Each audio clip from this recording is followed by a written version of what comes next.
সতী সাধনীৰ আজি 500 বছৰীয়া স্মৃতি দিৱসৰ সূচনা পৰ্বৰ এই পবিত্ৰ ক্ষণত বীৰাংগনা গৰাকীলৈ মই শত সহস্ৰ প্ৰণিপাত জনাইছো।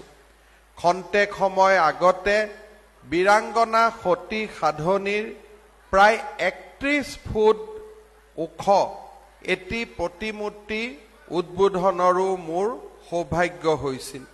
মই পুনৰ এবাৰ সতী সাধনীৰ প্ৰতি অসমবাসী ৰাইজৰ ভক্তিভৰা প্ৰণিপাত নিবেদন কৰিছো। বীৰাংগনা সতী সাধনী আছিল 16 শতিকাৰ আগছোৱাত চুতীয়া ৰাজ্যৰ ৰজা ধৰ্মধ্বজপাল বা ধীৰ নাৰায়ণৰ একমাত্ৰ কন্যা। প্ৰথম অৱস্থাত ধৰ্মধ্বজপালৰ কোনো কন্যা সন্তান নাছিল। তেওঁ দান দক্ষিণা যজ্ঞ আদি কৰি এটি কন্যা সন্তানৰ পিতৃ হয়। বহু সাধনাৰ অন্তত সন্তানৰ মুখ দেখা বাবে ধৰ্মধ্বজপালে সন্তানৰ নাম ৰাখিলে সাধনী। ৰজাই শিক্ষা সংগীত আদি সকলো দিশতে সাধনীক পাৰ্গত কৰি ডাঙৰ হলত তেওঁক বিয়া দিবৰ বাবে পাত্ৰৰ সন্ধানত ব্ৰতী হল।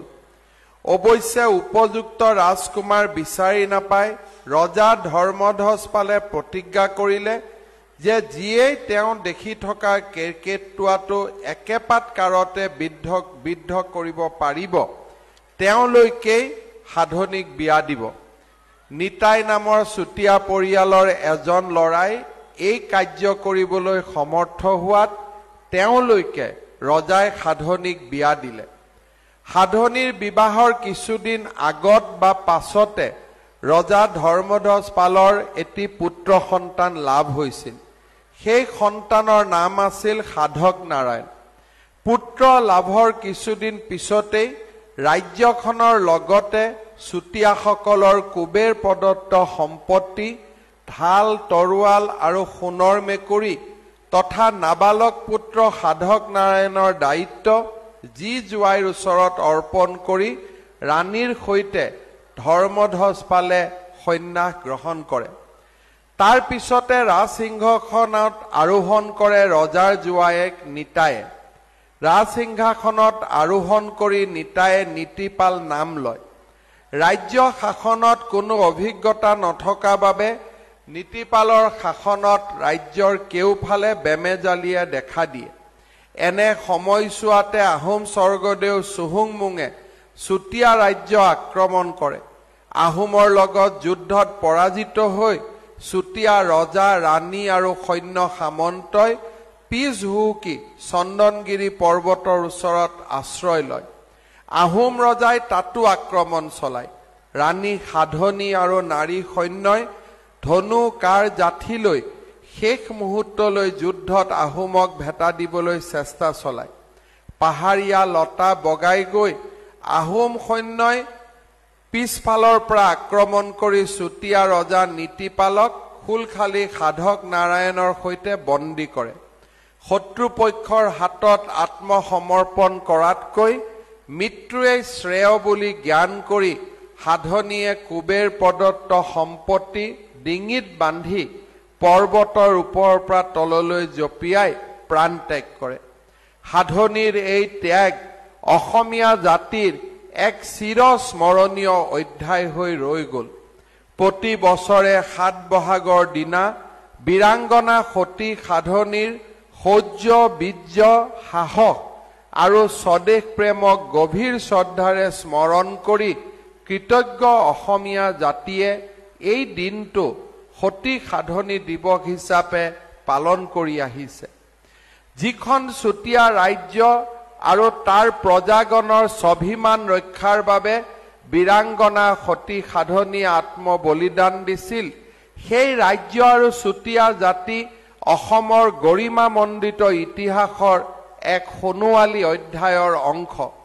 অসমৰ আদিম অধিবাসী চুতীয়াসকলৰ ৰাজনৈতিক ইতিহাস অতি পুৰণি। মধ্যযুগৰ শদিয়া কেন্দ্ৰিক চুতীয়া ৰাজ্যখনৰ উত্থান আৰু পতনৰ মাজতেই এই ইতিহাস সীমাবদ্ধ নহয়।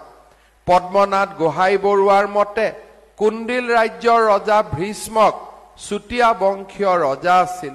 তেখেতে লিখিছিল, কামৰূপত কিৰাত বংশী ৰজাই ৰাজত্ব কৰাৰ সময়তে সৌমাৰৰ অতি পূব ভাগত কুণ্ডিল বা বিদৰ্ভ ৰাজ্যত ভীষ্মক নামেৰে সুপ্ৰখ্যাত চুতীয়া বংশী ৰজাই ৰাজত্ব কৰিছিল।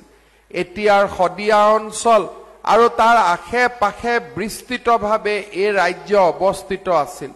কুণ্ডিল্য অৰ্থাৎ কুণ্ডিল নগৰ ভীষ্মক ৰাজ্যৰ ৰাজধানী আছিল। কামৰূপৰ পালবংশী ৰজা ইন্দ্ৰপালৰ তাম্ৰপত্ৰত তেওঁৰ পিতৃ পুৰন্দৰ পালে পৰশুৰামে জয় কৰি উত্তৰ পূব কোণত অৱস্থিত ৰাজ্যখনৰ ৰাজ কৰি দুৰ্লভাক বিয়া কৰাইছিল বুলি লিপিবদ্ধ কৰা হৈছে। বিভিন্ন বুৰঞ্জীবিদ আৰু গৱেষকে এইগৰাকী ৰাজকন্যা চুতীয়াসকলৰ জীয়ৰী আছিল বুলি মত প্ৰকাশ কৰে। প্ৰাচীন চুতীয়া ৰাজ্যখনৰ শেষ ৰজা আছিল কোচিৰ পিতৃ লেক্ৰয়। আনুমানিক 1185-1195 খ্ৰীষ্টাব্দত তেখেতে ৰাজপদ আৰোহণ কৰাৰ সময়ত প্ৰাচীন চুতীয়া ৰাজ্যখন 3খন স্বতন্ত্ৰতীয়া ৰাজ্যত বিভক্ত হৈছিল। মূল ৰাজ্যখনৰ উপৰি অতিৰিক্ত 2খন ৰাজ্য প্ৰতিষ্ঠা হৈছিল। ইয়াৰে এখন ৰাজ্য উত্তৰ পূৰ্বত অৱস্থিত পৰ্বতমালাৰ পাদদেশত বীৰপালে প্ৰতিষ্ঠা কৰিছিল। এইখন ৰাজ্যৰ পশ্চিমত বিশ্বনাথৰ পূব অঞ্চলৰ আনখন ৰাজ্য স্থাপন হৈছিল। ভদ্ৰসেন আছিল পিছৰখন ৰাজ্যৰ প্ৰতিষ্ঠাপক। কিংবদন্তি, প্ৰত্নতাত্ত্বিক সমল আৰু আহোম বুৰঞ্জীয়ে চুতীয়াসকলৰ ৰাজ্য গঠন প্ৰক্ৰিয়াৰ উমান দিয়ে। পৰাক্ৰমী চুতীয়া ৰজা ৰত্নধ্বজ পালে কেইবাটাও ভাগত বিভক্ত হৈ পৰা প্ৰাচীন চুতীয়া ৰাজ্যখনক সুসংগঠিত কৰি পুনৰ প্ৰতিষ্ঠা কৰাৰ লগতে সুদূৰ কমতাপুৰ আৰু গৌড় ৰাজ্যলৈ দিগ্বিজয় কৰি চুতীয়াসকলৰ ৰাজ্যখনক শক্তিশালী ৰূপত প্ৰতিষ্ঠা কৰিছিল।